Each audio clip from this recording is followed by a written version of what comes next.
Hi friends, good morning. இன்றைக்கி என்ன lunch பாக்ஸுன்னு பார்க்கலாம். வெரைட்டி ரைஸ் மாதிரி பண்ணியிருக்கேன். இது பருப்பு பொடி சாதம், இது புளி சாதம், தயிர் சாதம், வெள்ளரிக்காய். இது பாப்பாவுக்கு சளி பிடிச்சது, மிளகு, மஞ்சள், உப்பு, பெருங்காயம் போட்டு அவளுக்கு முட்டை அப்படியே அவிச்சு ஃப்ரை பண்ணி கொடுத்தேன். வீட்டில் நீங்களும் பண்ணி பாருங்கள், சளி நல்லா குறையும். அப்புறம் ராகி இட்லி பிரேக்ஃபாஸ்ட்க்கு, அண்ட் அதுக்கு சாம்பார், நைட் வச்ச சாம்பார். அவ்வளோதான் இன்றைக்கி எங்கள் வீட்டில்.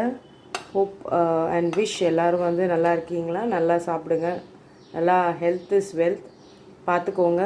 God bless you all. Take care. Bye.